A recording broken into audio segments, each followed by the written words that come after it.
Ladies and gentlemen, welcome. Today is my distinct pleasure to introduce a man who is recognized... The battle of evolution is only one skirmish in a much larger war. Science simply makes no use of the hypothesis of God. Ask yourself, what has intelligent design given us? Nothing. We cannot accept intelligent design as an alternative scientific theory. They will never accept that we have a better argument. They just pester us and they waste our time. Variety of topics ranging from economics to civil rights to how to ruin your life in 10 easy steps. Today, Ben is speaking on the topic that has become increasingly important to him over recent years.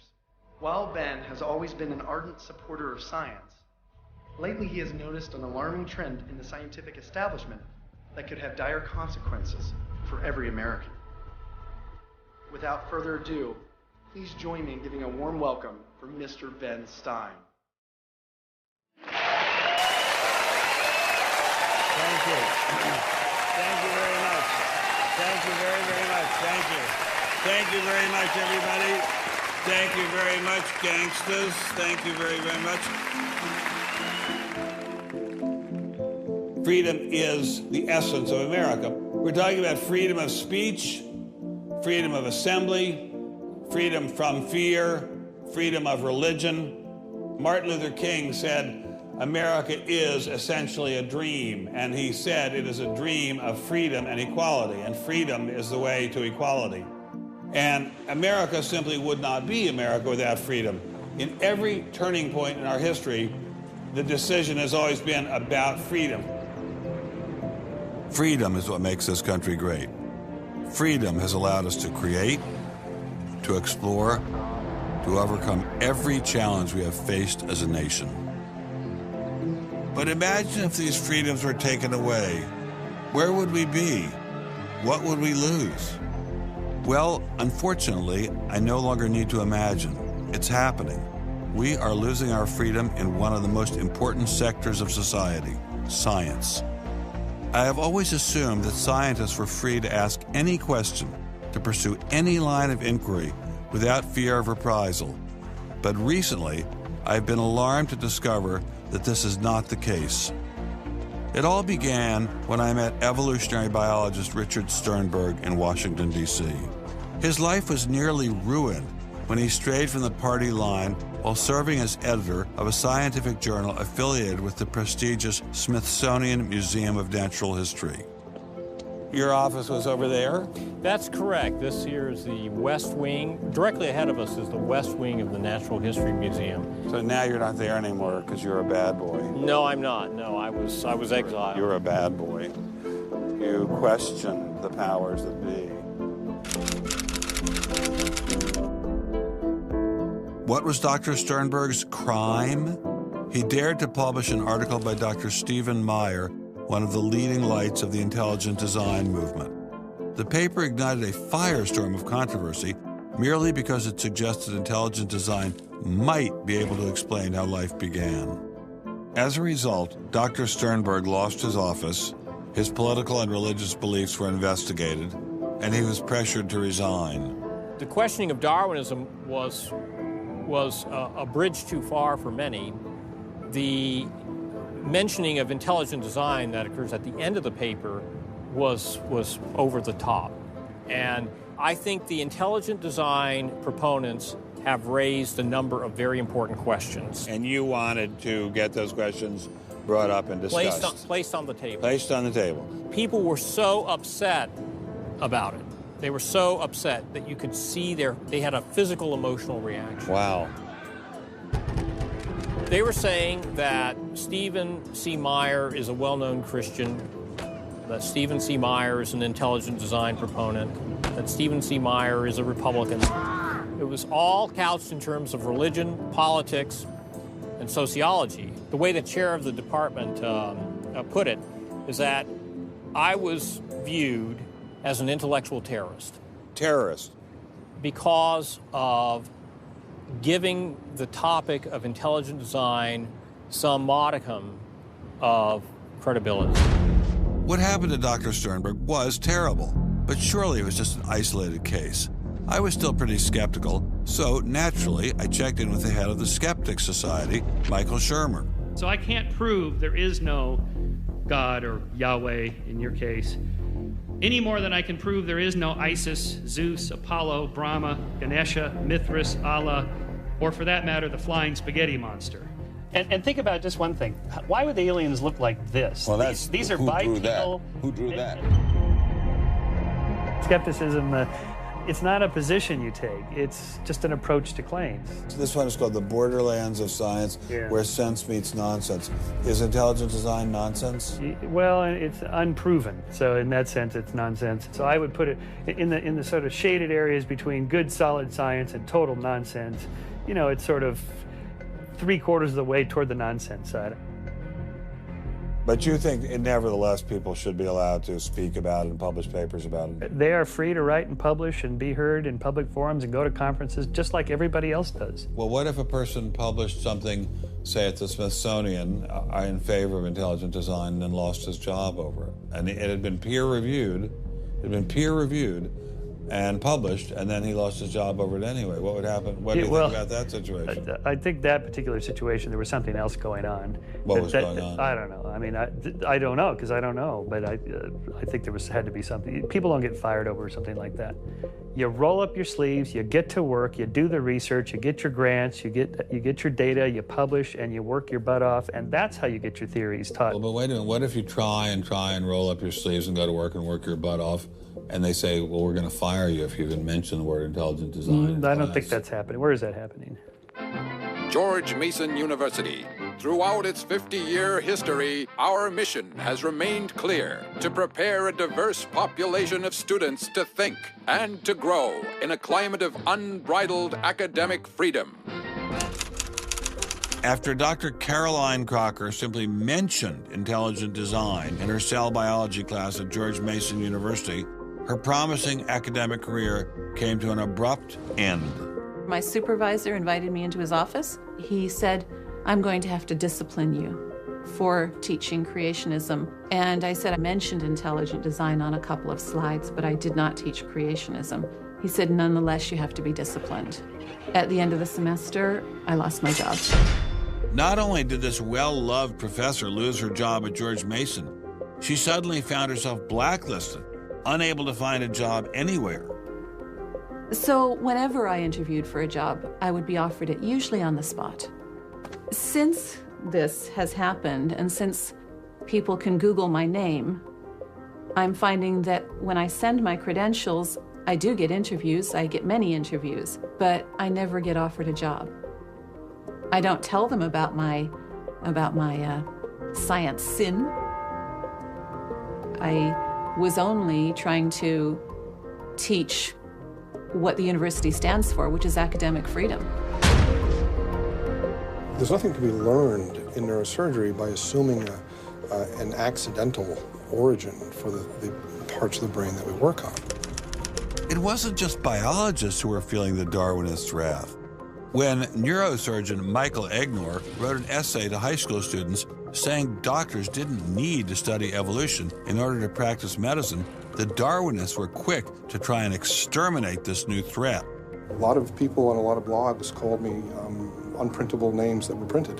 There are a lot of very, very nasty comments. Other people suggested that people call the university I work at and suggested perhaps it's time for me to retire. I realized when I kind of went public with my doubts about the adequacy of Darwin's theory that I would encounter criticism. What has amazed me is the viciousness and the sort of baseness of it. I'm an old guy, I have tenure, I'm academically safe, but the young people and what is happening to them in America right now because of this scientism gulag is really terrible. Apparently, Professor Marks was not as safe as he thought.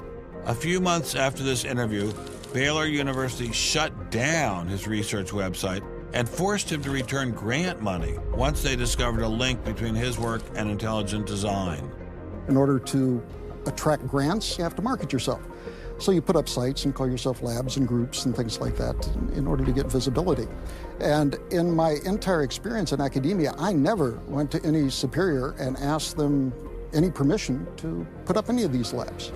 So the fact that this was singled out, let alone shut down, is jaw-dropping. It's astonishing. I have never been treated like this in my about 30 years in academia. Shut up, you freak! I said shut up! It's a madhouse!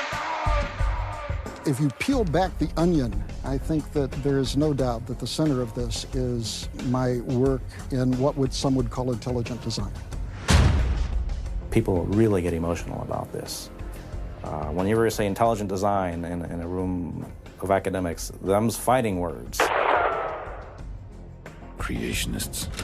Astronomer Guillermo Gonzalez found himself in a fierce shootout with Iowa State University following the publication of his book, arguing that the universe is intelligently designed.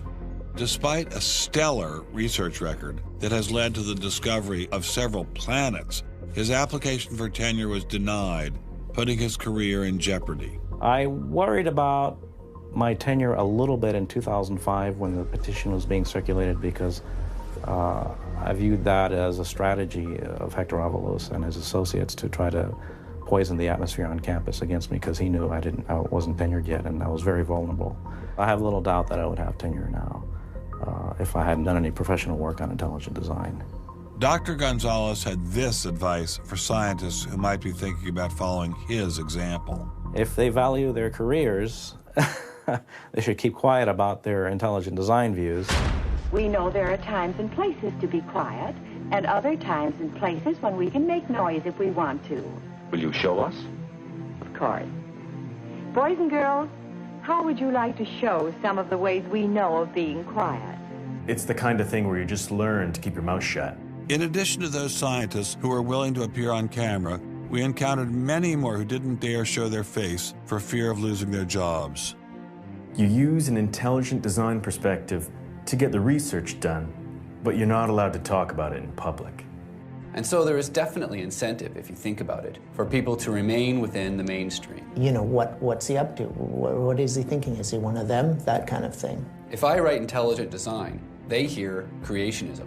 They hear religious right. They hear theocracy. So it appears Mr. Shermer, the self-styled skeptic, was wrong on this one. Intelligent design was being suppressed in a systematic and ruthless fashion. But maybe intelligent design should be suppressed. I didn't like what was happening to these scientists, but on the other hand, we don't want our kids being taught that the Earth is flat or that the Holocaust never happened. It was time to ask the scientific establishment what was so bad about intelligent design. Intelligent design people are not genuine scientists. Intelligent design is a racket. It's just propaganda. The only intelligent thing about it is to have got people to call it that. It's really very stupid as well. Everybody knows science education in America is appalling. What we don't need at this time is intelligent design in the classrooms. To present intelligent design stunts their educational growth. It stunts their intellectual growth. But what I don't understand is how these animals could have been on Earth millions of years before man. And the Bible says the whole Earth was created in only 6 days. It wasn't just the educational aspects of intelligent design that had scientists concerned. Many suspected the movement masked a much larger agenda. Intelligent design is a set of excuses to squeeze creationism into the classrooms. Get intelligent design in the schools today, and we can have school prayers tomorrow.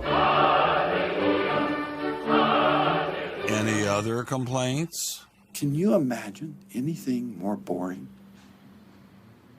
The boredom attached to ID is supreme. It is so boring that I can't even bother to think about it much anymore. It's just utterly boring. Love is in the air, everywhere I look around. Love is in the air, every sight and every sound. Love was in the air, all right, but none of it was directed toward intelligent design. There seemed to be a lot to hate about ID, and nearly all of that hatred was focused on one place. The people from the Discovery Institute, the people who are doing the intelligent design, they're all varnish and no product. The Discovery Institute is a propaganda mill. It's an institution designed to suck in money from religious investors and turn it into a sanitized, somewhat secular version of the creation story to get it into the schools. If they have a way of understanding nature that's superior to the one that we all are making lots of discoveries using, great. Bring it on.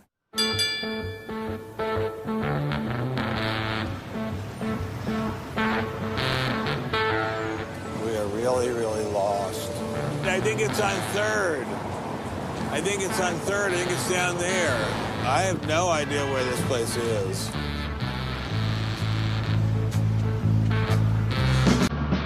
I guess I just keep walking. Do you have any idea where the Discovery Institute is? Have you ever heard of that? Never heard of it. Okay, thank you. How are you, sir? Good, yourself? Good. Do you have any idea where the Discovery Institute is? Institute, not a clue. Discovery Institute. Thank you. It's very kind of you to offer. Welcome to Seattle. Thank you, sir. It's got to be this whole building. Yes, where is the Discovery Institute, please? Discovery Institute on the 8th floor, suite 808. Okay, very good. Aha! Success at last. Aha! We found you. Are you Bruce Chapman? I am. How are you? I'm Ben Stein. Well, Very welcome. kind of you to have me here. Well, I'm delighted to meet you. Can I look around and see your office? Absolutely. Do you just have this floor, or do you have several other floors as well? No, this is it. This is it? You've made an awful lot of trouble for being in such a small office. I thought it was going to be like the Pentagon. We're like the little boy that said the emperor has no clothes. And he didn't have a big organization either. When you go around and raise funds, your people are not saying to you, by the way, we're going to get all these scientists out of the classroom and put Christ back in the classroom. Well, I don't know that Christ has ever been in the science classroom. This is not a religious argument. This is something that people, we have fellows who are Jewish or agnostic or various other things. There are people, there are Muslim scientists. There are people of all kinds of backgrounds who agree that Darwin's theory has failed. And so why would you bring religion into it? You don't need religion. This is a red herring. And people who don't have an argument are reduced to throwing sand in your eyes. Well, if the Discovery Institute could get its wish about this subject, what would your wish be? Well, on this subject, as on others, we'd like people to be able to have a robust dialogue and even a debate where the evidence, the best evidence, but in this case, the best scientific evidence is made available to people. Well, surely no one questions there should be a debate. Oh, yes, they do. They do? They say the debate has been settled. Well, that the issue's when settled. was the debate settled? Ben, I'd like you to talk to the scientists. You don't want to get your science from me. Mr. Chapman claimed ID had nothing to do with religion. So why was my first stop Biola University, formerly known as the Bible Institute of Los Angeles? Your own personal Jesus, someone to hear your prayers, someone who cares. Footnote in the history of science, the your inference that own Stonehenge was caused by intelligence. personal Jesus, Remarkably stable in terms of all the knowledge. someone to hear your prayers, someone who's there.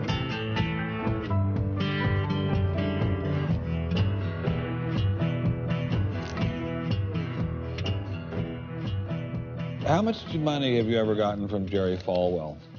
$0. How about Pat Robertson? 0. Are you a minister? No. Are you a priest? No. Pastor? No. Youth pastor? Oh, I did teach Sunday school once. Has this all been resolved? I mean, aren't we all Darwinists now? Except for a few cranks like you? Well, it's a funny thing that questions that aren't properly answered don't go away. This question is loaded with all kinds of political baggage, but one-on-one at a scientific meeting after the third or fourth beer, my experience has been that many evolutionary biologists will say, yeah, this theory's got a lot of problems. So you're meaning to tell me that there really is a debate among scientists about whether or not evolution occurred? Well, evolution is a kind of funny word. It depends on how one defines it. If it means simply change over time, even the most rock-ribbed fundamentalist knows that the history of the Earth has changed, that there's been change over time. If you define evolution precisely, though, to mean the common descent of all life on Earth from a single ancestor via undirected mutation and natural selection, that's textbook definition of neo-Darwinism, biologists of the first rank have real questions. But the modern theory of intelligent design is just microwaved creationism. I don't think that's the case. Creationism, properly understood, begins with the Bible and says, how can I fit the Bible into the data of science? Intelligent design doesn't do that. Intelligent design is the study of patterns in nature that are best explained as a result of intelligence. So intelligent designers believe that God is the designer? Not necessarily. Intelligent design is a minimal commitment scientifically to the possibility of detecting intelligent causation.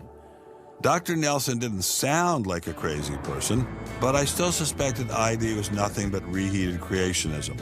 My next stop didn't seem like it was going to alleviate those fears. I didn't crawl out of the ocean, I didn't come from no monkey. But science tends to forget evolution's just a theory. They present it in the textbooks and on animal TV.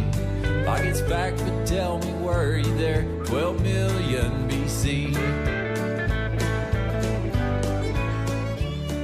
Evolution is from an intelligent design perspective, is perfectly acceptable if the sense is that how did the design get implemented? The issue is there real design there, and are these material mechanisms like natural selection, are these adequate to account for everything we see in biology? And our argument is no, it's not. But Darwin produced all this evidence from his travels and his studies at the Galapagos that evolution explained things. If you look at the history of science, people often have a good idea and then they decide just to run with it. And they say, we're going to apply this everywhere. And so Darwin takes his idea of natural selection and says, I'm going to explain all of life with it. I mean, physics used to be Newtonian physics. Newton was physics. And then we got to look to Einstein, general relativity. It's not, Newton isn't enough. Well, I think likewise what we're finding with Darwin is that he had some valid insights, but it's not the whole picture.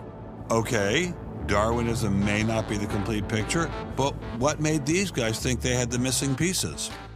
I put this question to Dr. Stephen Meyer, author of the paper that originally got Dr. Sternberg in so much trouble. It's hard to believe that this little town is the headquarters of giant Microsoft, which enabled Mr. Gates to become fantastically rich. Maybe that's what Steve Meyer's doing here. Maybe this is somehow going to make him fantastically rich. We'll pin him down like a butterfly on a butterfly board. Butterfly on a killing board. Coffee shop straight ahead. Newton is buried in the geniuses corner at Westminster Abbey, right? That's correct, yeah. Darwin is also buried in Westminster Abbey. Right, and so is Darwin. Right near each other, right? And you're here in Redmond in a little building without a sign, right? And you're obviously an incredibly smart guy, but how dare you challenge someone who's buried in the geniuses corner next to Newton at Westminster Abbey? Well, it may seem a little cheeky, but it's what scientists are supposed to do. When I was in Cambridge, one of my supervisors often advised us to beware the sound of one hand clapping, which was a way of saying if there's an argument on one side, there's bound to be an argument on the other. And what I found in studying the structure of the argument in The Origin of Species is that for every evidence-based argument for one of Darwin's two key propositions, there is an evidence-based counter-argument. Well, but is it a debate? I mean, there's just you and a couple of other guys in a dinky little office downtown, say on one side, and there's the faculties of all the great universities of the world on the other side. Speaking with a great uniform and authoritative voice. Right. Yeah. Well, in any case, the debate really isn't going to be settled by numbers. It's going to be settled by the evidence and the arguments. While I was still in Bill Gates country, Dr. Meyer recommended I check in with molecular biologist Jonathan Wells. What kind of names do they call you? Creationist. What do you say back to them when they say you're a creationist? Well, I usually don't get the opportunity.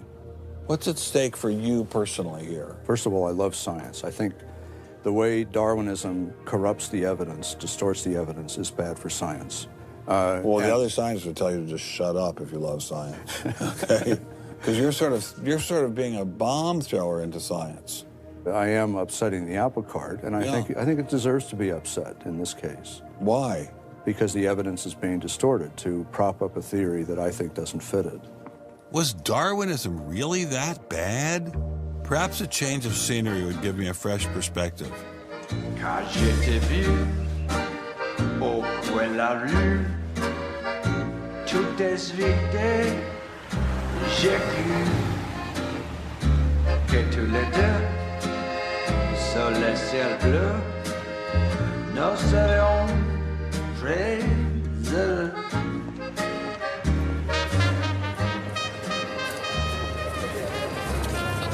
Mr. Berlinski, I assume? Mr. Stein. How are you, sir? So where are you from originally? I was born in New York. Yes. Spent 31 years in Manhattan. Yes. And I spent a lot of time in California, too. And tell me all the various universities where you studied or taught. No, I was at Princeton, then I had a professorship at Stanford, and then I left Stanford, and I taught at Rutgers. I left Rutgers, and I taught at the City College in New York. I left the City College of New York. I taught at the Baruch College. I taught at San Jose. What did you teach at Baruch College? Anything they wanted. Come on in. Thank you, monsieur. What an old building. Wow. It's the oldest in Paris. You're kidding. Merci, monsieur. Ah, je vous en prie, monsieur. Merci. Wow, this is fabulous. Let's put it this way. Before you can ask, is Darwinian theory correct or not, you have to ask the preliminary question, is it clear enough so that it could be correct? That's a very different question. One of my prevailing doctrines about Darwinian theory is, man, that thing is just a mess. It's like looking into a room full of smoke. Nothing in the theory is precisely, clearly, carefully defined or delineated. It lacks all of the rigor one expects from mathematical physics, and mathematical physics lacks all of the rigor one expects from mathematics. So we're talking about a gradual descent down the level of intelligibility until we reach evolutionary biology. We don't even know what a species is, for heaven's sakes. So his theory is smoke, but elegant smoke. There's a certain elegance to it, but you know, I think Einstein had the appropriate remark. He preferred to leave elegance to his tailor. A room full of smoke? That certainly wasn't what I was hearing from prominent Darwinists like Richard Dawkins. Evolution is a fact. It's a fact which is established as securely as essentially any other fact that we have in science. Richard Dawkins is so confident that evolution is a fact and that therefore God doesn't exist that he has devoted his entire life to spreading the evolution gospel. I'm an atheist with respect to the Judeo-Christian God because there is not a shred of evidence in favor of the Judeo-Christian God. It is completely right to say that since the evidence for evolution is so absolutely, totally overwhelming, nobody who looks at it could possibly doubt that if they were sane and not stupid. So the only remaining possibility is that they're ignorant, and most people who don't believe in evolution are indeed ignorant. But the people I spoke with weren't ignorant. They were highly credentialed scientists. So there had to be something else going on here. So you think the whole theory of evolution is false, or just certain parts of it? Well, again, evolution is a slippery word. I would say minor changes within species happen. But Darwin didn't write a book called How Existing Species Change Over Time. He wrote a book called The Origin of Species. He purported to show how this same process leads to new species, in fact, every species. And the evidence for that grand claim is, in my opinion, almost totally lacking. How does Darwin or Darwinism say life began? Well, he didn't know, and in fact, nobody knows. So Darwinism, strictly defined, starts after the origin of life and deals only with living things. Well, how can there be a theory about life without a theory about how life began? Well, a grand overarching evolutionary story, of course, does include the origin of life, but Darwin's theory doesn't begin until you have the first cell. Well, does someone have a theory about how life began?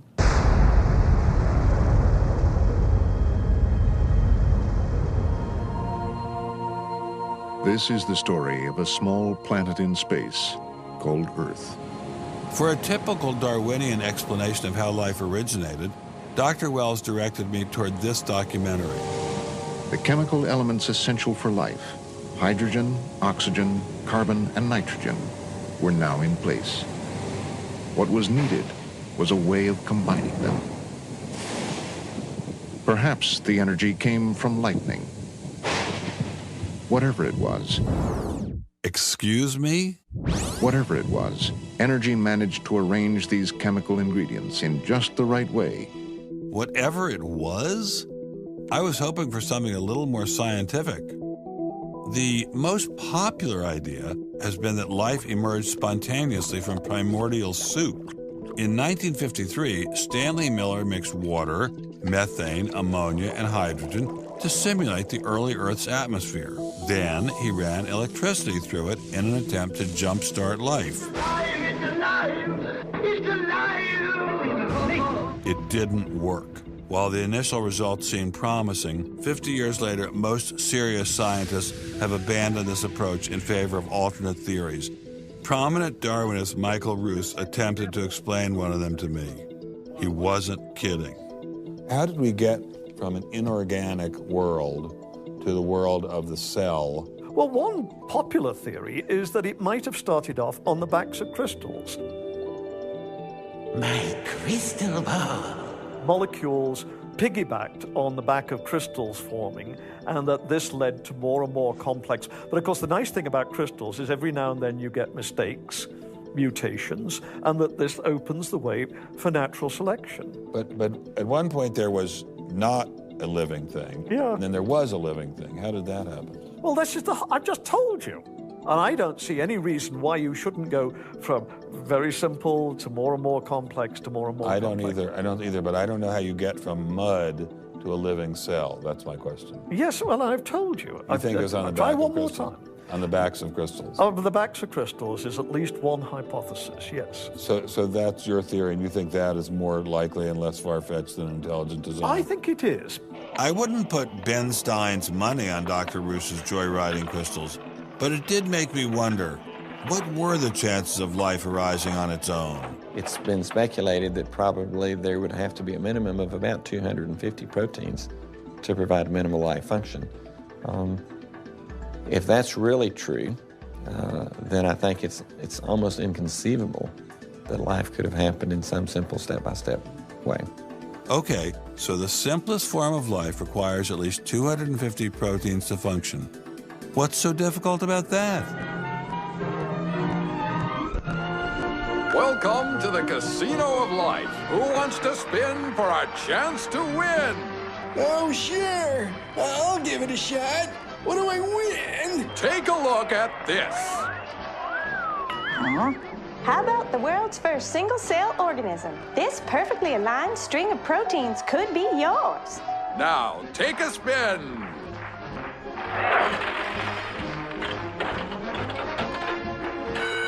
I won. Tina, tell him how many times he needs to do that to win the prize. 250. That's right, folks, and all in the correct order. But that's impossible. We've heard that before, haven't we, Richard? Come on, Mother Nature, do your thing. You stupid machine! I hate you!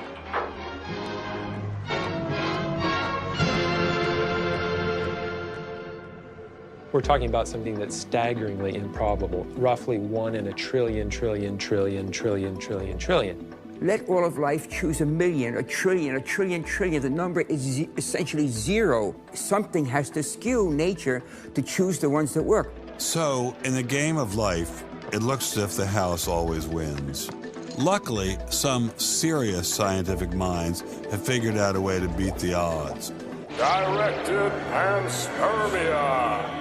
When faced with the overwhelming problem of the origin of life, Nobel Prize winner Francis Crick proposed this theory, that life was seeded on Earth, which basically means aliens did it.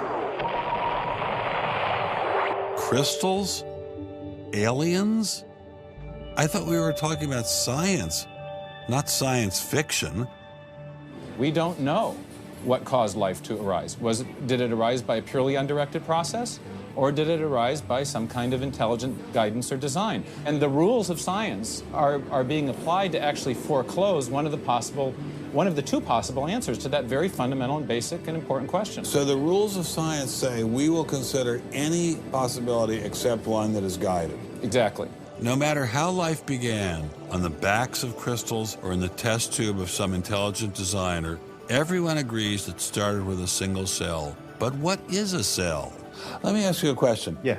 Darwin wrote The Origin of Species in 1859, published it in 1859. He had an idea of the cell as being quite simple, correct? Yeah, everybody did. Okay. If he thought of the cell as being a Buick, what is the cell now in terms of its complexity by comparison? A galaxy. If Darwin thought a cell was, say, a mud hut, what do we now know that a cell is? More complicated than a Saturn V. So what is in a cell as far as we know now? A world that Darwin never could have imagined. I needed someone who could give me a glimpse into this world. So we went to molecular biologist Doug Axe. Think of a cell as being a nanofactory, a factory where, on a very small scale, digital instructions are being used to make the components of the factory. Here we have the famous DNA double helix. You can see the two helical strands that are intertwined and wind around each other on the outside of the molecule. This is the material that stores all of our genetic information. In higher life forms, this will be the equivalent of something like a gigabyte of information stored in the molecules that form the individual chromosomes, all packed within the nucleus, which is a tiny fraction of the entire cell size. So what does DNA do? Well, the information in DNA ends up providing the information for sequencing the amino acids to make proteins. We have information in a one-dimensional form that provides the information for a three-dimensional form.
I'm finally just beginning to grasp the complexity of the cell. Are there systems within the cell that go well beyond Darwinian evolution? Some type of cellular technology that drives adaptation, replication, quality control, and repair? What if these new mechanisms have massive design implications? Well, I say, so be it. The cell really is like nothing we've ever seen in the physical world. That's got to be firmly grasped. That's not something we can just say, oh, well, it's just a little bit more of the same old, same old. It's not the same old, same old. We are finding is that there's information that's in the cell that cannot be accounted for in terms of these undirected material causes. So it has to be. And so there's some other, so there has to be an information source. So one of the key questions faced by modern biology is, where do you get information from? Well, Darwin assumed that the increase in information comes from natural selection. But natural selection reduces genetic information, and we know this from all the genetic population studies that we have. And where does the new genetic information going to come from? Well, that's the big question. So when we find information in the DNA molecule, the most likely explanation is that it too had an intelligent source. I mean, we need engineering principles to understand these systems, okay? I mean, it's only because of our advancements in nanotechnology that we can even begin to appreciate these systems. But using intelligent design didn't seem to stop the scientists I spoke with, so why all the controversy? Suppose we find, simply as a matter of fact, that our scientific inquiries point in one direction. Which is that there is an intelligent creator. Why should we eliminate that from discussion? Streng verboten? How come? Why? Streng verboten. Very good. What does streng verboten mean? Strongly forbidden. Strongly forbidden. You've got two possible hypotheses. You've got a wall through the middle of through your brain, in effect, through your thinking. You say, well, you can't consider anything on this side of the wall. Only hypotheses on this side of the wall are permissible for consideration. What about academic freedom? I mean, can't we just talk about this? Their reply is that science is not a democratic process. Oh, really? And that there is a consensus view. But wait a minute, we are to subscribe to the wait a second, view. but Darwin challenged the consensus view, and that's how we got Darwinism. If Darwin wanted to challenge the consensus today, how would he do it?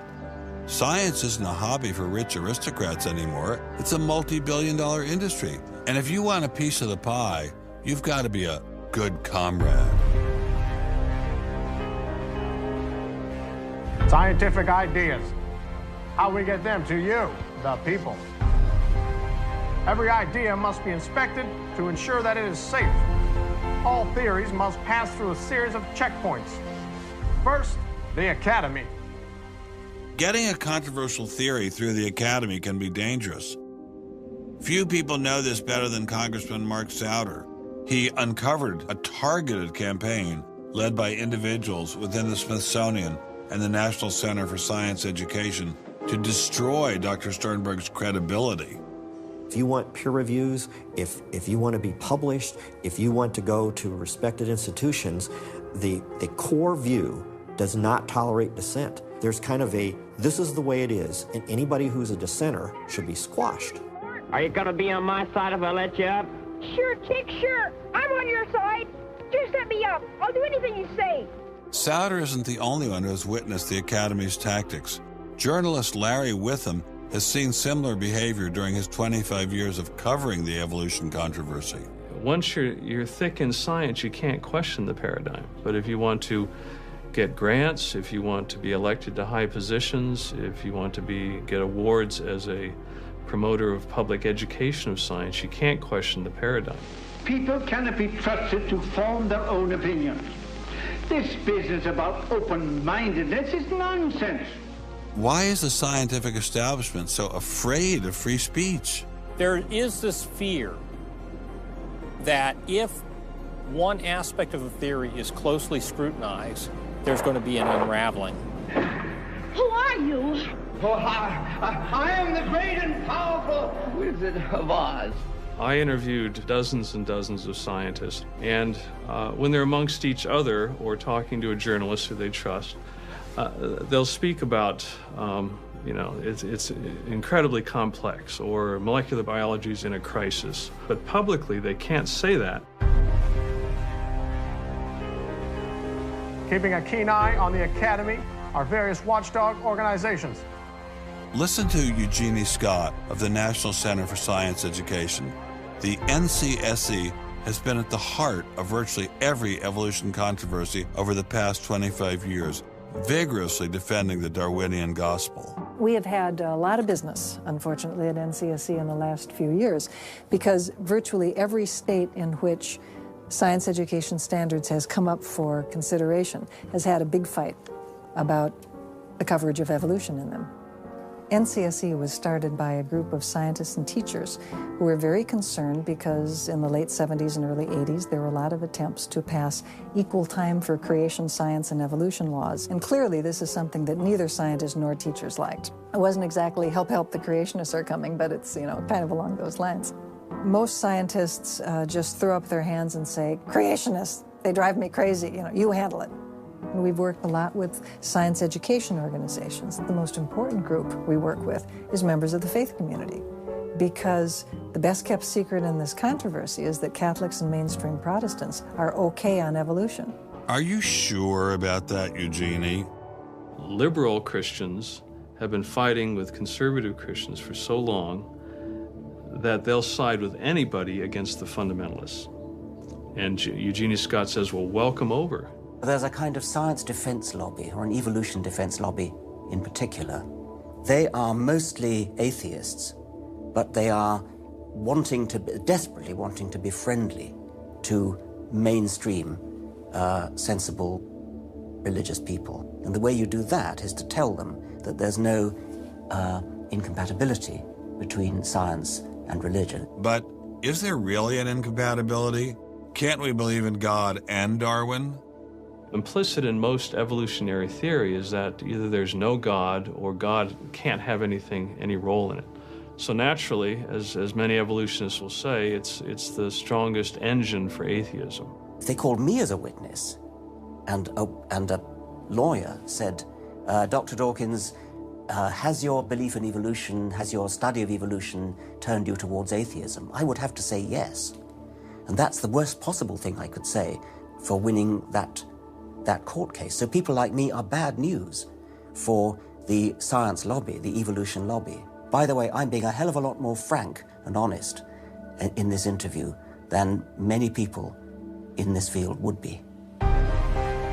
Working hard to keep ideas in check are our friends in the media. Morning, paper. Paper, mister? The tendency of the media is to side with the establishment because they inherently agree with the establishment. Eugenie Scott, my understanding is that there is not a single peer-reviewed article out there that supports intelligent design. Am I wrong? You are not wrong. You are correct. I believe that we get coverage, but we always get coverage like we're the outsider, not like it's an even debate. But instead of merely reporting news, he analyzes it, often expressing his personal opinions. We constantly deal with reporters who refuse even to report the correct definition of intelligent design. They, over and over again, talk about life is so complex, God must have done it. Just admit it, it's religion. Very simple. You just can't, it's religion. It's a wanton distortion of our position. So you'd ask. I've got a hot story here. You can look at Associated Press stories, and the same sentence will appear in those stories for 10 years. Intelligent design says that life is too complex. It's called a boilerplate. And the reporter never reports anymore or gets any new ways to say it, so the public understanding never advances. But what happens if a reporter decides to take a more balanced approach to intelligent design? There might be remarkable pressure on that reporter not to side against the evolutionists. I thought I told you to kill that story. Few reporters have learned this better than author and journalist Pamela Winnick. When she refused to take sides in an article she wrote about intelligent design, the Darwinists found a new favorite target. Number one, I wasn't Christian, I was Jewish. Number two, I wasn't religious. Number three, I was not taking a position in favor of creationism. I was writing about intelligent design. And It didn't matter. After I wrote that one piece, everything I wrote on the subject was scrutinized. There were hate letters coming into the newspaper. If you give any credence to it whatsoever, which means just writing about it, you are just finished as a journalist. Other journalists we spoke with told similar stories, but didn't dare appear on camera. And now, the presses are ready to roll. When all other checkpoints fail, there is always the courts.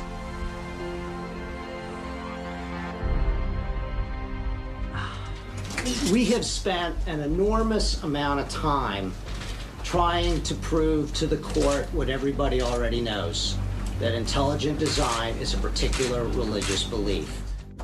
But I thought scientific questions were settled by the evidence, not by taking people to court and suing them. How do other countries deal with such disputes? Dr. Marcy Giertuk, a population geneticist who now represents Poland in the European Parliament, was able to shed some light on this topic. The censorship of teaching criticism of evolution is and always was much stronger in, say, in your country, in the United States, than it ever was in Poland. Why? Why would the censorship? That is because you have a political correctness in your country. These issues are brought to court, and the court says what you can and what you cannot teach. We want to know what you teach, what books you use, how you teach it. We never had that sort of way of deciding scientific issues in Poland. We never had the courts involved. So you are saying that as far as the teaching of science is concerned, Poland is freer academically than the United States. I think in this particular issue of evolution, I think this is true. But how effective are the courts in deciding such matters? What about the general idea that intelligent design is doomed as a result of several recent legal setbacks? I think court cases don't decide anything. I mean, if you look at the Scopes trial, who won that trial? It wasn't the evolutionists. I mean, it was the Tennessee law was upheld, barring evolution. And yet, in the popular imagination, Scopes is the hero. Inherit the Wind, that movie, which is really bogus history based on the Scopes trial, has carried the day. These issues go much deeper than any decision by a judge. The evolution debate does seem to run much deeper than the courts, much deeper even than science. To generate this level of hostility, ID must threaten something at the very core of the Darwinian establishment. The entire globe is today the site of a momentous conflict. It is the challenge of ideas.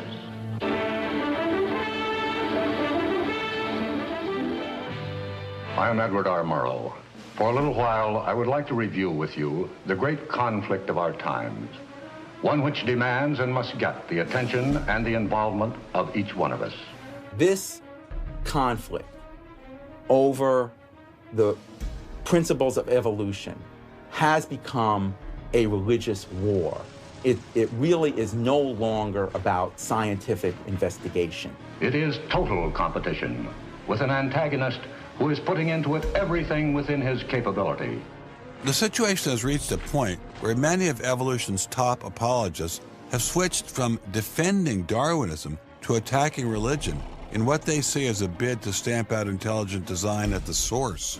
Richard Dawkins is the best example of this. His recent book, The God Delusion, has sold over 1 million copies worldwide. The God Delusion is my long-expected, long-worked-on full frontal attack on religion. To me, science is about trying to explain existence, and religion is about trying to explain existence. It's just that religion gets the wrong answer. But is Dawkins correct? Are science and religion really at war? For an appraisal of this continuing and protracted conflict, we can go to a reporter who has watched the growing conflict with the perception of a trained military observer. Oxford professor Alistair McGrath, author of The Dawkins Delusion, seemed like the ideal person to answer my question. Richard Dawkins has a charming and very, I think, interesting view of the relationship between science and religion. They're at war with each other, and in the end, one's got to win, and it's going to be science. It's a very naive view. It's based on a complete historical misrepresentation of the way science and religion have interacted. Dawkins seems to think that a scientific description is an anti-religious argument. Describing how something happens scientifically somehow explains it away. It doesn't. But the questions of purpose, intentionality, the question why, still remain there on the table. And I think it was just a catastrophic mistake to have someone like Dawkins address himself to profound issues of theology, the existence of God, the nature of life. He hasn't committed himself to disciplined study in any relevant area of inquiry. He's a crummy philosopher. He doesn't have the rudimentary skills to meticulously assess his own arguments. Genius guy, though. Very smart guy. A little bit of a reptile, but a very smart guy. The opposing point of view in this conflict rests on a fundamentally different vision of man. If you have two distinguished scientists, and in fact you can range many more on each side, as you know, saying exactly opposite things, that's telling me that the conflict is not between science and belief in God. Otherwise, you'd expect all scientists to be atheists. But it's a worldview conflict. It's between scientists who have different worldviews. You've got two competing explanations of the evidence. One says design, one says undirected processes. Both of them have larger philosophical or religious or anti-religious implications. So you can't say that one of those two theories is scientific and the other is unscientific simply because they have implications. Both have implications. People who tell you, for example, that science tells you all you need to know about the world, or that science tells you that religion is all wrong, or science tells you that there is no God, those people aren't telling you scientific things. They are saying metaphysical things, and they have to defend their positions for metaphysical reasons. What is being presented to the public is, first comes the science, and then comes the worldview. I would want to argue that that may not be the case, that it may actually be the other way around, that the worldview comes first and is influencing the interpretation of science. My deep regret is some people are so deeply entrenched in their own worldviews that they will simply not countenance alternatives. I'm actually a person of the left. I'm not even a particularly religious person. I think of myself as kind of humanist. And I think it's sending a very bad message to religious people who are interested in science, that in some sense, in order to do science credibly, they have to leave their religious beliefs at the door. The founders of early modern science, Sir Isaac Newton, Robert Boyle, Johannes Kepler, Galileo, most of these early scientists all not only believed in God, but they thought their belief in God actually made it easier to do science. You can be religiously motivated and you can do good science. And they have more often gone together than not gone together. Admitting our biases is the best way towards rational discussion, which I would welcome. Rational debate is a nice thought, but it's nearly impossible in the current climate. I'd seen the chilling effect that this unquestioning devotion to Darwinism has had on science, but were there other consequences? No gods, no life after death, no ultimate foundation for ethics, no ultimate meaning in life, and no human free will are all deeply connected to an evolutionary perspective. You're here today and you're gone tomorrow, and that's all there is to it. Dr. Will Provine, professor of the history of biology at Cornell University, gave us another disturbing glimpse into where Darwinism can lead. Oh, I was a Christian, but I never heard anything about evolution because it was illegal to teach it in Tennessee. Dr. Provine's first biology professor changed all that.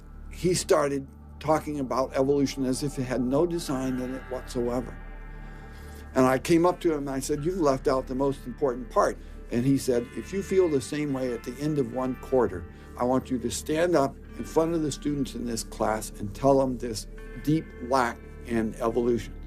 And I read that book so carefully, and I could find no sign of there being any design whatsoever in evolution. And I immediately began to doubt the existence of a deity. But it starts by giving up an active deity, then it gives up the hope that there's any life after death. When you give those two up, the rest of it follows fairly easily. You give up the hope that there's an immanent morality. And finally, there's no human free will. If you believe in evolution, you can't hope for there being any free will. There's no hope whatsoever of there being any deep meaning in human life. We live, we die, and we're gone. We're absolutely gone when we die. Dr. Provine is no stranger to the prospect of death. Nearly a decade ago, he was diagnosed with a large brain tumor. Let's suppose my tumor comes back, as it almost certainly will. Well, I'm not going to sit around like my older brother did last year, and he was dying of ALS, Lou Gehrig's disease. He wanted desperately to die, but we couldn't help him die. I don't want to die like that. I'm going to shoot myself in the head long before then.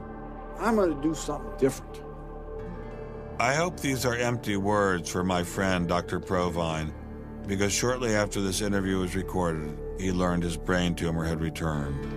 I don't feel one bit bad about holding the views that I do. There's not anything in the views I hold that makes me, oh, I wish I had free will, or, oh, I wish there were a God.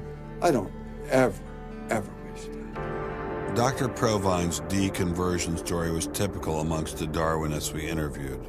Biologist P.Z. Myers, who runs the pro-Darwin anti-religion blog Pharyngula, says science eroded his faith as well.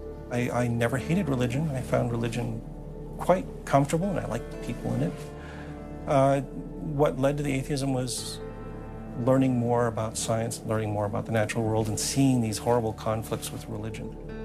And it was then, when I discovered evolution, when I discovered Darwinism, that I realized there's this magnificently elegant, stunningly elegant explanation, which I didn't quite understand to begin with. When I did understand it, then that finally killed off my remaining religious faith. After hearing these stories, I was not surprised to discover that most evolutionary biologists share Professor Dawkins' views. It appears Darwinism does lead to atheism, despite what Eugenie Scott would have us believe. And if you separate out the ethical message from religion, what have you got left? You got a bunch of fairy tales, right? I think that God is about as unlikely as fairies, angels, hobgoblins, etc. Religion, I mean, it's just fantasy, basically. It's completely empty of any explanatory content. And it's evil as well. Half the people in this country think that drugs is what you have to regulate to make us safer, and half the people think guns, that's what you got to regulate to make us safer. But I always think if you're going to regulate one thing that has the most potential to cause death and destruction, religion. You got to start with religion, and Religion is an idea that gives some people comfort, and we don't want to take it away from them. It's like knitting. People like to knit. You know, we're not going to take their knitting needles away. We're not going to take away their churches. But what we have to do is get it to a place where religion is treated at the level it should be treated. That is something fun that people get together and do on the weekend and really doesn't affect their life as much as it has been so far. So, what would the world look like if Dr. Myers got his wish? Greater science literacy, which is going to lead to the erosion of religion. And then we'll get this nice positive feedback mechanism going, where as religion slowly fades away, we get more and more science to replace it. And that will displace more and more religion, which will allow more and more science in. And we'll eventually get to that point where religion has taken that appropriate place as a side dish rather than the main course. But will eradicating religion really lead to a modern utopia? Let me try to imagine that. And let's let history be our guide.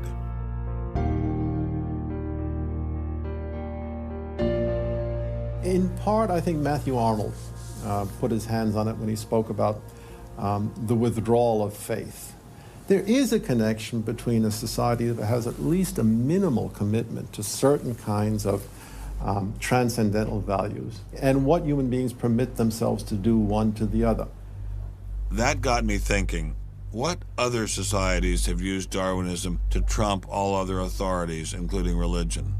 As a Jew, my mind leapt to one regime in particular. The connection between Hitler and Darwin is, of course, historically a difficult connection because they were separated by a good many years. One was English, one was German.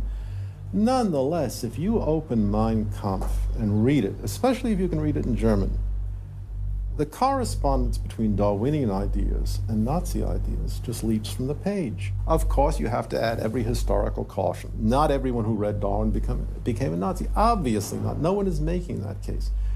Darwinism is not a sufficient condition for a phenomenon like Nazism, but I think it's certainly a necessary one. This was a connection I had to explore personally.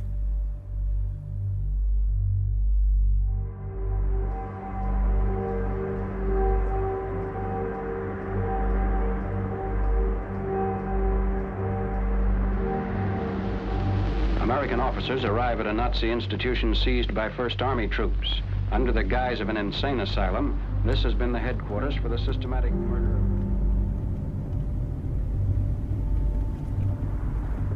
So what is this place? During Second World War, 15,000 people were killed here. Why were they killed? They were killed because they were people with handicaps. Why kill them? What's the point of killing them? People who were not able to work, people who were not able to live by themselves, that they were useless eaters. Useless eaters. And life unworthy of living. This idea grew up in the 20s. So long before National Socialism, biologists, anthropologists, they thought that maybe mankind could, or the government could interfere into the growth of the population. I see. And they had the utopia that they would have a society without illness and without handicap. Alles Lebensschwache geht in der Natur unfehlbar zugrunde. Wir Menschen haben gegen dieses Gesetz der natürlichen Auslese in den letzten Jahrzehnten furchtbar gesündigt. Wir haben unwertes Leben nicht nur erhalten, wir haben ihm auch Vermehrung gewährt. Die Nachkommen dieser Kranken sahen so aus, die tiefer stehen als jedes Tier. So this was a Darwinian concept? Yes. And also a Malthusian concept, very much Malthusian. Malthusian? Thomas Malthus, who said that there was a shortage of resources, English philosopher, so there was a shortage. Yes, but the Nazis, they relied on Darwin. They relied on Darwin? Yes, Darwin and German scientists. Patients were led down this hallway to Nazi doctors who decided who would live and who would die. They were accompanied by 15 nurses.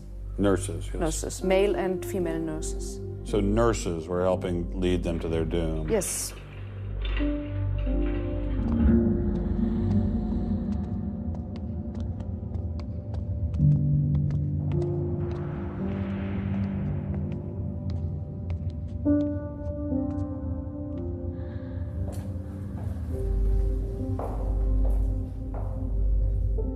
So were the prisoners told they were taking a shower? Yes, they were taking a shower, and here was 1 or 2 showers.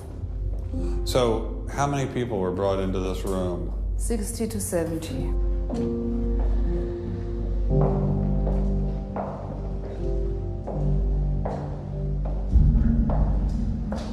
So what is this? This is the dissection table. Do you ever think to yourself, the sane ones were the ones lying here having their brains removed? The insane one was Dr. Gorgas and all the other people did? No, I don't think that, because I think those people who killed here, they were very sane, because they had their purposes. They had purposes? Yes. I don't think they were insane.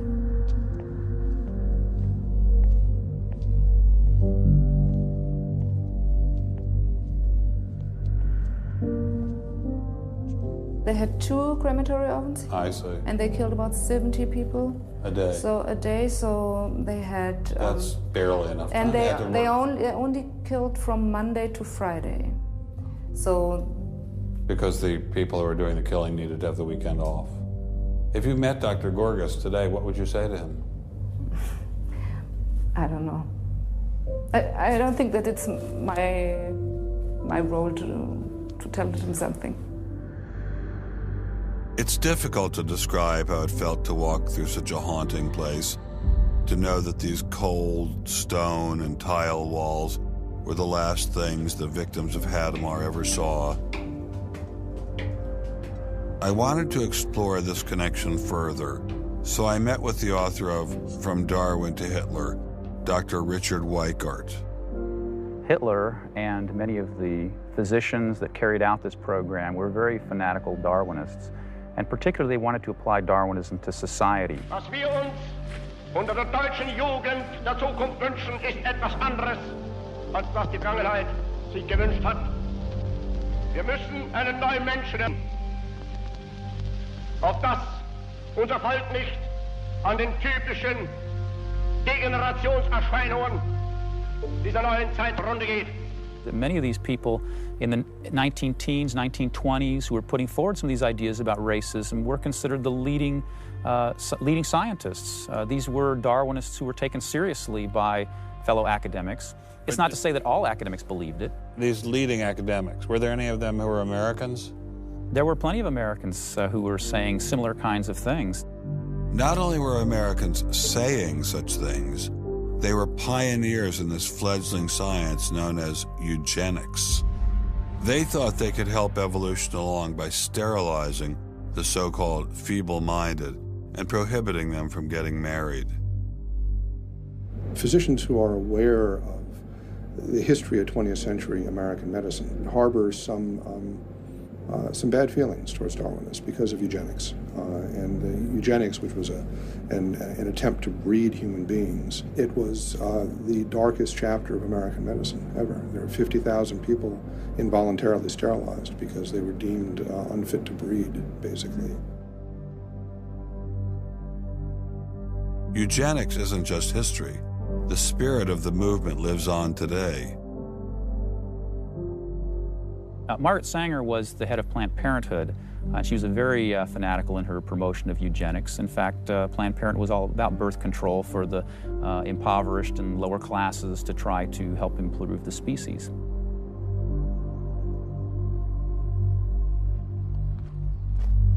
From Hadamar, I traveled with Dr. Weikart to Dachau, where the Nazis applied the ideas of eugenics on a massive mechanistic scale.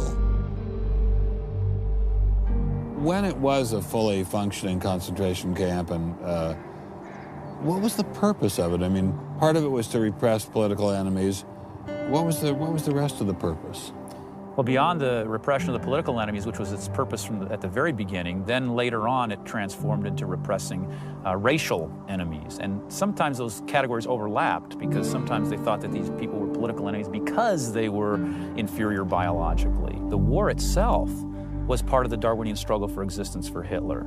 And he saw the extermination of the Jews as one of those fronts to this warfare going on as this Darwinian struggle for existence. Would you say that Hitler was insane?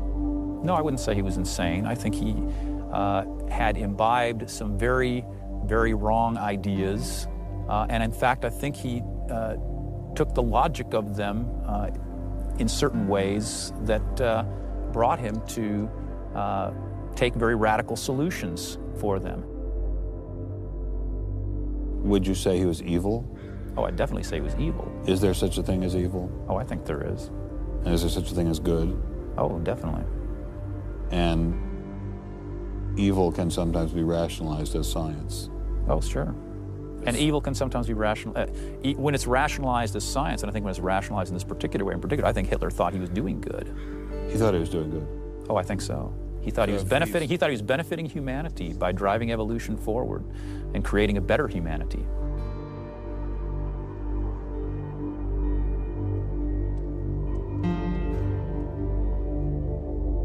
Before leaving Dachau, I stopped by the memorial commemorating the thousands of Jews who were killed there in excruciating conditions. I know that Darwinism does not automatically equate to Nazism. But if Darwinism inspired and justified such horrific events in the past, could it be used to rationalize similar initiatives today? There's a good German expression, so fängt es immer an. I mean, it always begins in the same way. Something to remember in the context of the United States discussions of euthanasia and abortion. It always begins in the same way. There seems to be an excellent argument for getting rid of useless people by killing them. Or at least it seems excellent to the people advancing the argument. It's a love affair with death, and the euthanasia and this movement going on, which I find appalling. And the idea is that immediately rid our society of anybody who might be a drain, and think of people in economic terms. And I think that's where some of the Darwin fits in. Actually, it's just a devaluing of human life. First of all, if you take seriously that evolution has to do with the transition of life forms, and that life and death are just natural processes, then one gets to be liberal about abortion and euthanasia. All of those kinds of ideas seem to me follow very naturally from a Darwinian perspective, a deprivileging of human beings, basically. And I think that people who want to endorse Darwinism have to sort of take this kind of viewpoint very seriously. And when we see an elite, and it is an elite that controls essentially all the research money in science, saying there is no such thing as moral truth, science will not be related to religion. I mean, it's essentially official policy of the National Academy of Science that religion and science will not be related. I mean, hey, that cuts off a lot of debate, doesn't it? What's going to happen if this doesn't change? Well, I think we're watching it happen, aren't we? I needed time to think, so I traveled to the birthplace of this idea.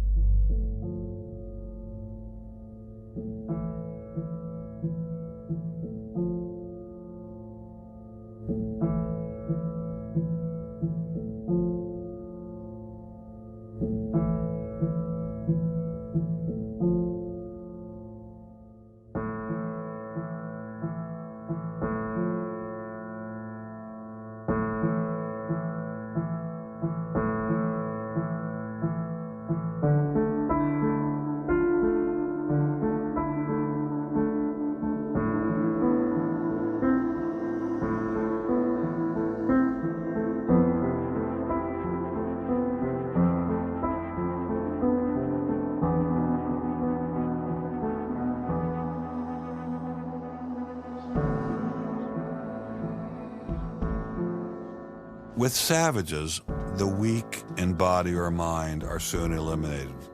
We civilized men, on the other hand, do our utmost to check the process of elimination. We build asylums for the imbecile, the maimed, and the sick. Thus, the weak members of civilized societies propagate their kind. No one who has attended to the breeding of domestic animals will doubt that this must be highly injurious to the race of man. Hardly anyone is so ignorant as to allow his worst animals to breed. Charles Darwin, The Descent of Man, 1871.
Throughout the Cold War in Germany, there was this wall erected to keep ideas out.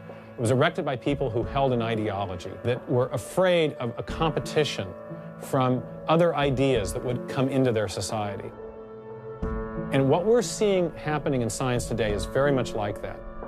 But I think that's just a strategy for protecting a failing ideology from competition. America didn't become the great nation that it is by suppressing ideas. It progressed by allowing freedom of speech and freedom of inquiry.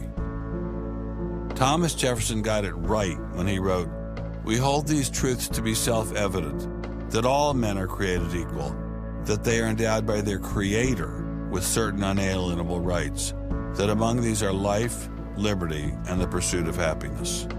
Hundreds of thousands of Americans have given their lives to protect these values, but now they're under threat once again. It wasn't just scientists who were being expelled. It was freedom itself, the very foundation of the American dream, the very foundation of America. If we allowed freedom to be expelled in science, where would it end? The Darwinian establishment is so massive and so entrenched, it appears impenetrable.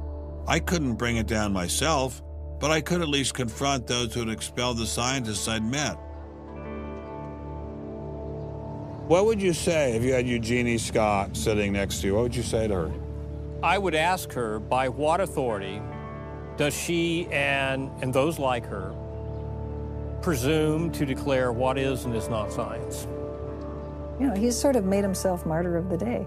They've gotten a lot of mileage out of, poor Rick Sternberg. And we got lip service from the leadership of the Smithsonian, but I didn't feel they ever followed through. We went into the Smithsonian looking for answers, but we ran into the same stone wall as Congressman Souter. We're not authorized to do this, Mr. Scott. Come down to the office, look at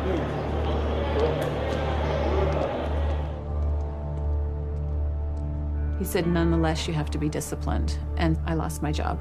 We did get an interview with a spokesman from George Mason, but it was impossible to knock him off his script. Her contract was not renewed. It was simply not renewing her contract, which she satisfied. Her contract was not renewed, had nothing to do with the controversy of that topic of intelligent design. I have never been treated like this in my about 30 years in academia. We received a similar reception at Baylor University. They refused to admit that what had happened to Dr. Marks had anything to do with ID. Certainly the conversations I've had, this has not, the intelligent design situation has not been the thrust of the conversation. It's a procedural issue, and that's the way we dealt with it. Funny, that's not how Dean Kelly put things in his original email to Dr. Marks.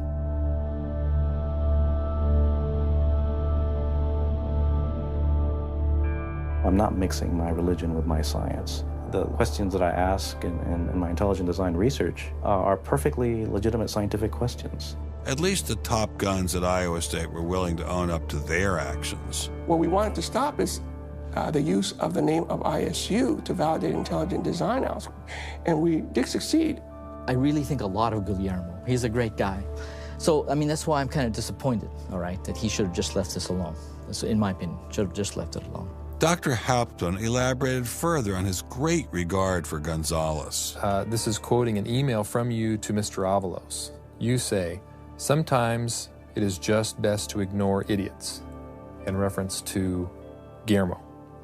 And then the religious nutcases should be challenged at every opportunity.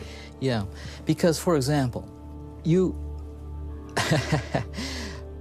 in that case, I'm thinking more of, say, the creationist crowd who claims that God put all the animals on an ark and that's it, all right? That's where all of our animals came from today. That's crazy, okay? You shouldn't be insulting even children with that kind of thing. So these are the idiots, all right? They've always been around. They've always been around. Going after the perpetrators in each of these cases wasn't getting me anywhere. So I reconnected with Dr. Berlinski and Dr. Schroeder to see if they had any advice.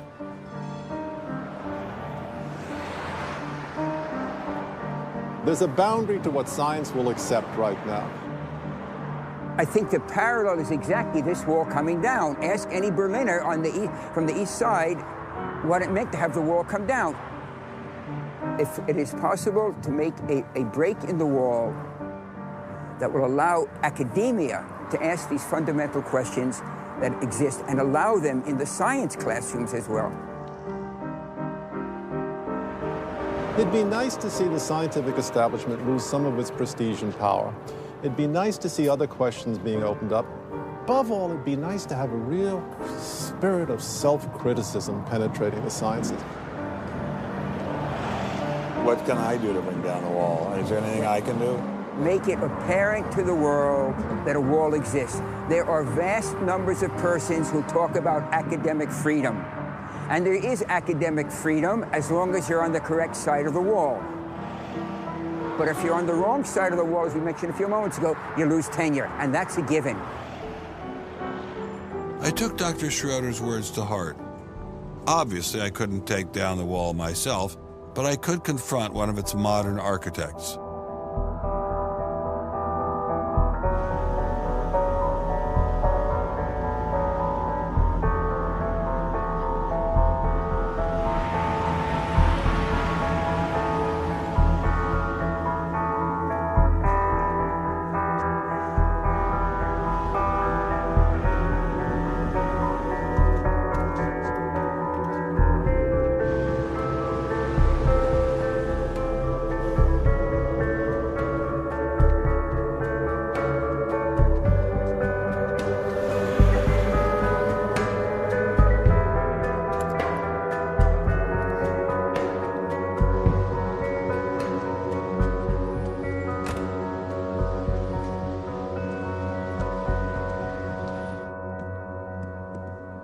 Hello, Professor Dawkins. How are you?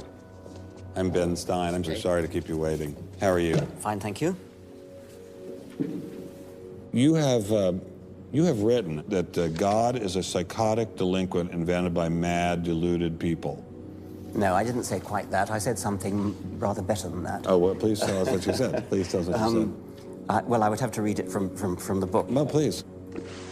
The God of the Old Testament is arguably the most unpleasant character in all fiction. Jealous and proud of it, a petty, unjust, unforgiving control freak, a vindictive, bloodthirsty ethnic cleanser, a misogynistic, homophobic, racist, infanticidal, genocidal, filicidal, pestilential, megalomaniacal, sadomasochistic, capriciously malevolent bully. So that's what you think of God? Yeah. How about if people believed in a God of infinite lovingness and kindness and forgiveness and generosity, sort of like the modern day God? Why spoil it for them? Why not just let them have their fun and enjoy it? I mean, I don't want to spoil anything for anybody. I write a book, people can read it if they want to. I believe that it is a liberating thing to free yourself from primitive superstition. So religion is a primitive superstition? Oh, I think it is, yes. So you believe it's liberating to tell people that there is no God?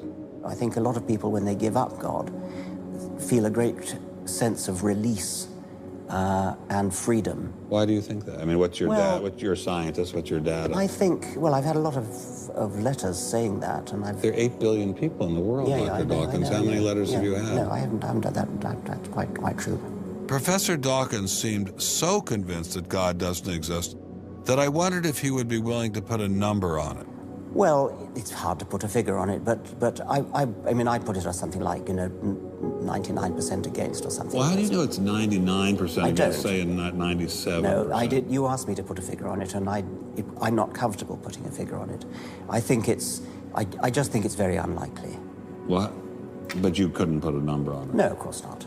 So it could be 49%. Well, it would be. I mean, I think it's unlikely, but it's quite far from 50%. How do you know? I don't know. I mean, I put an argument in the book. Well, then who did create the heavens and the earth? Why do you use the word who? You see, you immediately beg the question by using the word who. Well, then how did it get created? Well, by a very slow process. Well, how did it start? Nobody knows how it started. We know the kind of event that it must have been. We know the sort of event that must have happened for the origin of life. And what was that? It was the origin of the first self-replicating molecule. Right, and how did that happen? I told you we don't know. So you have no idea how it started? No, nor has anybody. Nor has anyone else. What do you think is the possibility that intelligent design might turn out to be the answer to some issues in genetics or in evolution? It could come about in the following way. It could be that at some earlier time, somewhere in the universe, a civilization evolved by probably some kind of Darwinian means to a very, very high level of technology and designed a form of life that they seeded onto perhaps this planet. Now, that is a possibility and an intriguing possibility. And I suppose it's possible that you might find evidence for that if you look at the details of biochemistry, molecular biology. You might find a signature of some sort of designer. Wait a second. Richard Dawkins thought intelligent design might be a legitimate pursuit? And that designer could well be a higher intelligence from elsewhere in the universe. Well, but that higher intelligence would itself have had to have come about by some explicable or ultimately explicable process. It couldn't have just jumped into existence spontaneously. That's the point. So Professor Dawkins was not against intelligent design, just certain types of designers, such as God. So the Hebrew God, the God of the Old Testament, he doesn't exist in your view? Certainly. I mean, that would be a very unpleasant prospect. And the Holy Trinity of the New Testament, nothing like that. Do you believe in any of the Hindu gods? Like Vishnu? How can you ask such a question? You don't, right? How could I? I mean, why would I, given that I don't believe in any others? You don't believe in the Muslim God? No. I mean, why do you even need to ask? Well, I just wanted to be sure. So you don't believe in any God anywhere? Any God anywhere would be completely incompatible with anything that I've said. I assume. Yeah. I just wanted to make sure you don't believe in any God anywhere. No. What if after you died, you ran into God? He said, "What have you been doing, Richard? I mean, what have you been doing? I've been trying to be nice to you. I gave you a multi-million-dollar paycheck over and over again with your book, and look what you did." Bertrand Russell had that point put to him, and he said something like, "Sir, why did you take such pains to hide yourself?" But if the intelligent design people are right, God isn't hidden. We may even be able to encounter God through science, if we have the freedom to go there. What could be more intriguing than that?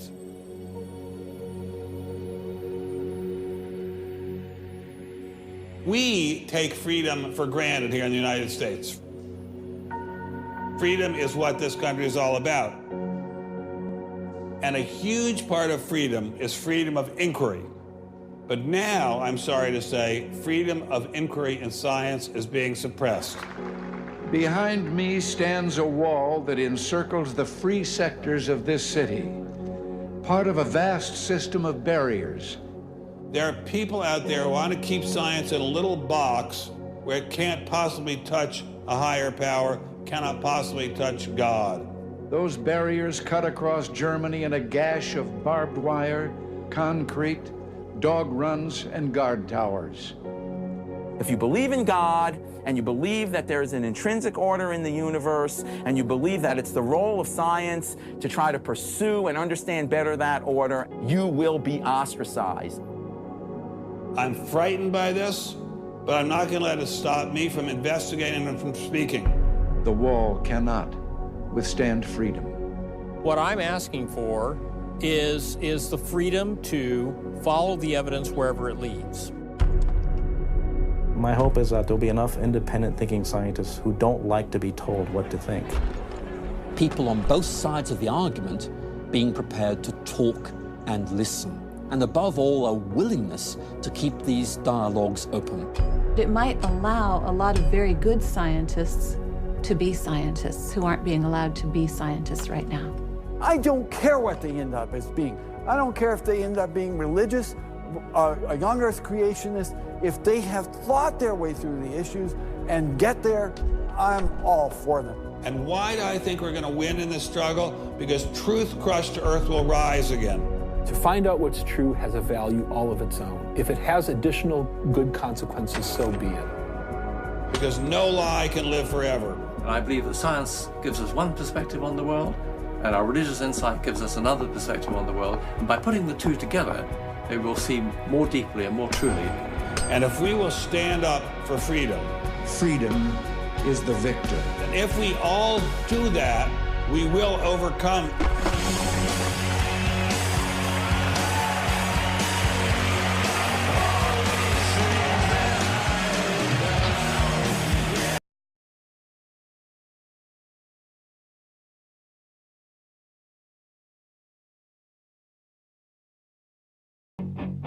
I've taken a first step by speaking out on this issue.